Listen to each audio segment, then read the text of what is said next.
This is problem number 53 from the Gene Coley textbook. It reads, a carton is given initial speed of 3 meters per second up the 22-degree incline as shown in the figure. How far up will it go and how much time elapses before it returns to its starting point?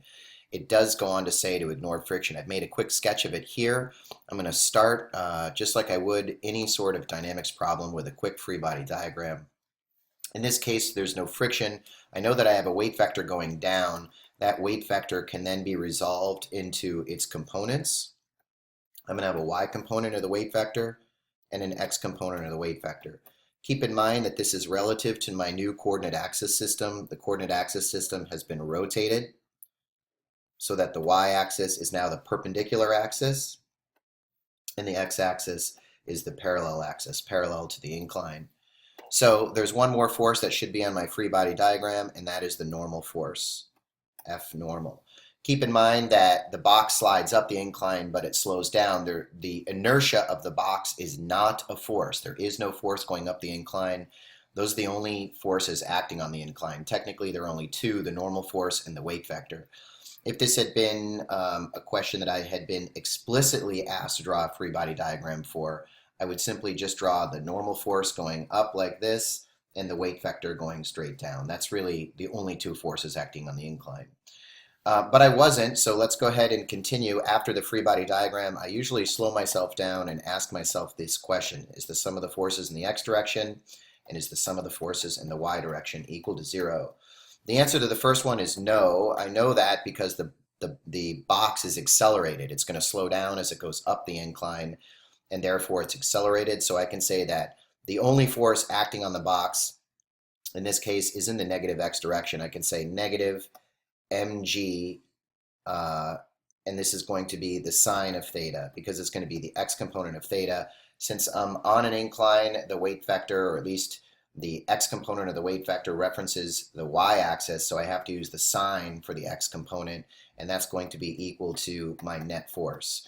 Notice that the negative sign right here is going to create an acceleration down the incline or in the negative x direction, which is consistent with what I expect. And so now I can say that negative mg sine theta is equal to mass times acceleration. We see that the mass of the box is no longer important, and I can say that the acceleration is negative g sine theta. When I plug that into my calculator, I could get an acceleration, or I can just use the expression negative g sine theta for my acceleration, which is really the part 2. So this is the dynamics problem, or the dynamics portion of the problem, solving for acceleration. Once I have the acceleration, I'm now going to move on to kinematics, because they've asked me how far up the incline is it going to go. So I know that I'm looking for delta x in this case. So that's what I'm looking for. I know that the acceleration can be described as negative g sine theta. And I know that the final velocity, once I kind of reach my maximum point up here up the incline, once it gets as high as it's going to go, my final velocity is going to be equal to 0. I do additionally know that the initial velocity is going to be equal to 3 meters per second. So you can see that I have sufficient information to solve for delta x. I'm going to use this equation, vf squared equals vo squared plus 2a delta x. And I'm going to solve for delta x. That becomes v final squared minus v initial squared divided by 2a is equal to delta x, or my displacement up the incline. My final velocity squared is going to be 0 minus my 3 meters per second. I need to remember to square that, divided by 2 times, now it's going to be negative, so 2 times, and we can see that it's negative g sine theta right here, my expression for acceleration that I'm now substituting in for a. That becomes negative 9.8 times, and the units, of course, meters per second squared, times the sine of the 22 degrees, which is the angle of inclination, and that's going to be equal to my delta x. I can run that through my calculator, and I get 1.2 meters up the incline is equal to my displacement up the incline. So 1.2 meters is the answer to the first part of that problem, which is how far up the plane will it go. The second problem is how much time elapses before it returns to its starting point. Of course, this whole time I've been ignoring friction. In part B, you could just use VF equals VO plus AT. So I'll finish part B right up here in the top right-hand corner. That gives me VF is equal to VO plus AT. I know due to symmetry that the final velocity then would be negative 3 meters per second.